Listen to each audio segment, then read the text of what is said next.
Bonjour, dans ce nouveau numéro du Forum des professionnels du cadre de vie, un sujet brûlant mais aussi de fond, quelle spécificité des professions délégataires de services publics ? Concurrence, indépendance, caractère ministériel, certaines professions comme les géomètres experts ou les architectes ont pour tout ou partie de leur tâche une mission de service public. Dès lors, comment ces professions peuvent-elles évoluer dans un monde ouvert, mondialisé, marchand et dématérialisé ? Quelle place pour des métiers si particuliers ? Nous allons répondre sur ce plateau avec Michel Sagnier, président de l'UNGE, et d'Antoine Daudrevigné, vice-président de l'UNSFA, en charge des questions juridiques, l'UNSFA étant l'Union nationale des syndicats français d'architectes. Peut-on commencer par rappeler les principales caractéristiques de votre métier, les missions essentielles de l'UNSFA ? Alors j'exerce la profession d'architecte. Architecte, c'est-à-dire celui qui élabore le cadre de vie dans la mesure où il conçoit, développe et réalise sous sa responsabilité pour un tiers. Voilà. L'UNSFA est le regroupement de nos syndicats professionnels locaux, qu'ils soient départementaux ou qu'ils soient régionaux, pour agir au niveau national. Voilà. Alors les points de contact métier, c'est à l'amont d'un projet en fait. À l'amont d'un projet, le géomètre expert fournit le document support, que ce soit sur du bâti ou du non bâti, à l'architecte. Le géomètre expert garantit les superficies et délimite les biens fonciers. Spécificité, indépendance, comment peut-on résumer les caractéristiques de ces professions ? Qu'est-ce qui en fait l'unicité, la singularité ? Alors c'est très simple. La chose publique à considérer que l'architecture était d'intérêt général et l'a consignée dans une loi en 1977. Pour défendre cet intérêt général, elle confie la réalisation du cadre de vie à des professionnels formés et assurés pour ça, que sont les architectes. C'est ce en quoi les architectes font partie des professions réglementées. Nous sommes soumis à des obligations déontologiques que nous impose l'Ordre des architectes qui défend l'intérêt général et l'architecture, et nous avons un devoir de conseil auprès de nos clients. Si vous voulez, c'est un peu ça la spécificité de notre métier et ce qui le rend unique. La spécificité du géomètre expert, c'est sa délégation de service public dans l'activité de bornage. Ça, c'est le cœur de métier du géomètre expert. Et effectivement, nous avons également une chose importante, un devoir de conseil vis-à-vis des clients, tout comme les architectes.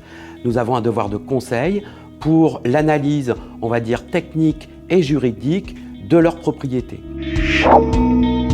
Dans l'histoire, on voit que les sociétés évoluées n'ont pas laissé aux acteurs purement marchands la prérogative de service à caractère public. L'État, c'est le cas en France, délègue par exemple le bornage aux géomètres experts.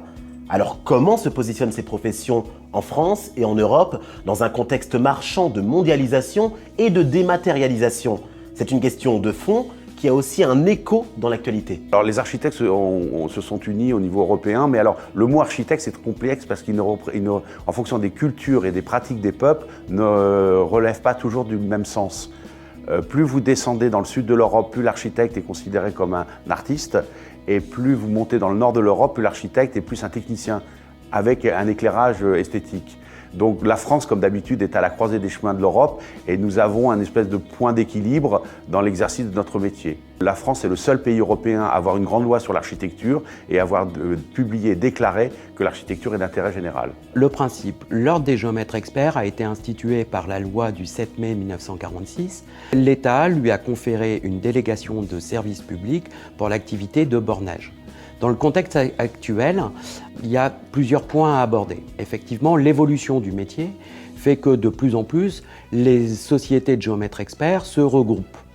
Ça veut dire quoi ? Ça veut dire qu'elles essayent justement de diversifier leur activité et non plus uniquement exercer leur activité au niveau du cœur de métier, l'activité de bornage, mais tout autour de métiers, on va dire, de métiers connexes.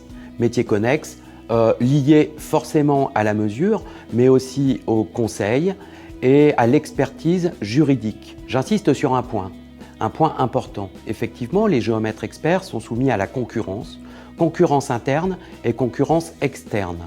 Et nous sommes effectivement également soumis à la libre installation.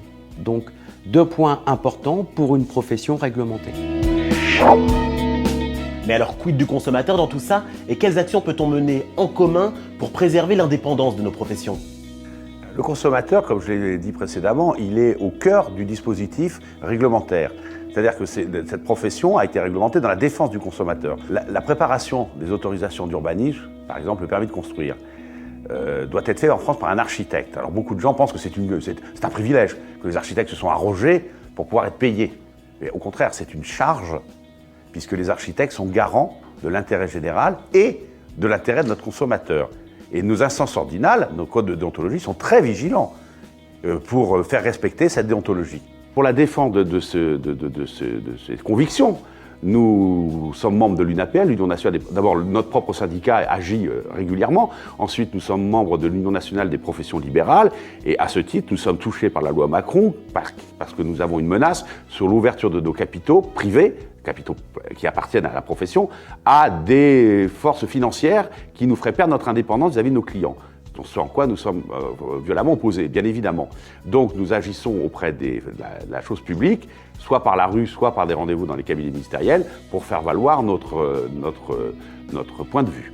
Je pense effectivement, Antoine, que nous sommes amenés de plus en plus à travailler en équipe pluridisciplinaire, des équipes pluridisciplinaires regroupant des géomètres experts, des architectes, des urbanistes, des paysagistes, tout ceci en vue de réaliser des études beaucoup plus vastes pour les maîtres d'ouvrage. Le fait de travailler en équipe pluridisciplinaire, Antoine, c'est également un moyen de préserver l'indépendance de chaque professionnel réglementé. On le voit, la place de certains métiers du cadre de vie reste singulière et doit être préservée au bénéfice finalement du consommateur. Je vous donne rendez-vous dans un prochain numéro du Forum des professionnels du cadre de vie. À très vite.